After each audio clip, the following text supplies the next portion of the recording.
Assalamu alaikum everyone. So today our topic is how to find the number of proton, neutrons and electrons. तो one by one हम तीनों के electron भी find out करेंगे, protons भी find out करेंगे और न्यूट्रॉन्स भी फाइंड आउट करेंगे. ओके, तो स्मूथली लेके चलते हैं.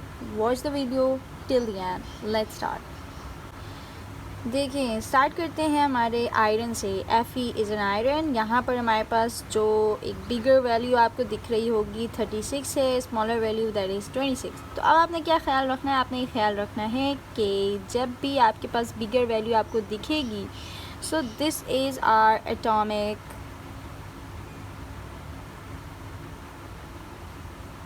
मास.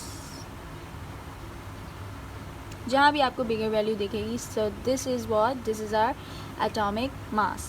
तो यहाँ पे हम लिख रहे हैं 36. और जहाँ भी आपको स्मॉलर वैल्यू दिखेगी that is our atomic number. क्या है ये? Atomic number that is 26. अब हमने फाइंड आउट क्या करना है? इलेक्ट्रॉन, प्रोटॉन्स और न्यूट्रॉन्स. तो सोल्यूशन पार्ट पे चलते हैं. सोल्यूशन पार्ट पे हम ये देखेंगे दैट इलेक्ट्रॉन हमारा वही होगा जो भी हमारा एटॉमिक नंबर होगा. याद रखिएगा, जो भी एटॉमिक नंबर है वही हमारा इलेक्ट्रॉन नंबर भी है, वही हमारा प्रोटॉन नंबर भी है. तो हमारे पास क्या आ गया स्टूडेंट्स? हमारे पास नंबर ऑफ इलेक्ट्रॉन्स जो है दैट इज़ 26, जो कि एटॉमिक नंबर पे मेंशन है. यहाँ पे याद रखिएगा जो इसमें स्मॉलर वैल्यू है वही हमारा इलेक्ट्रॉन और वही हमारा प्रोटॉन नंबर भी होगा. So number of protons is 26. Right. अब हमने क्या करना है? अब हमने हमारा last part that is the number of neutrons पे जाना है. नंबर ऑफ़ न्यूट्रॉन्स के लिए बहुत ही इजी है. बहुत ही इजी क्या है कि आपने एटॉमिक मास यानी बिगर वैल्यू को स्मॉलर वैल्यू से माइनस करना है. 36 को हम माइनस करेंगे 26 से, so you will get 10. Okay, so this is the simple solution of this question. So the second part is the chlorine part, जिसमें हमने एटॉमिक मास को मेंशन किया. अब तो आपको बहुत अच्छे से समझ आ गया होगा एटॉमिक मास क्या है. The bigger value is the atomic mass. ये बिगर वैल्यू नीचे हो या ऊपर हो, आपने इसको एटॉमिक मास ही कंसिडर करना है, क्योंकि आपको कन्फ्यूजन के लिए ऊपर नीचे दी जा सकती हैं. देन एटॉमिक नंबर की तरफ मूव करते हैं. एटॉमिक नंबर हमारे पास स्मॉलर वैल्यू है दैट इज़ 17.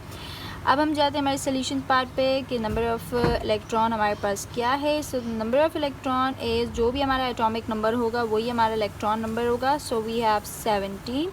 और नंबर ऑफ़ प्रोटॉन्स की तरफ मूव करते हैं. सो नंबर ऑफ़ प्रोटॉन, क्योंकि यहाँ पे हमारे पास एटॉमिक नंबर है 17, so it means we have the proton number 17.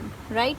now we are moving towards the number of neutrons. number of neutrons के लिए हमने क्या करना है? बिगर को स्मॉलर वैल्यू यानी एटॉमिक मास को एटॉमिक नंबर से माइनस करना है, सब्सट्रैक्ट करना है. सो 37 minus 17. Right. now you will get 2020. so this is our neutron number.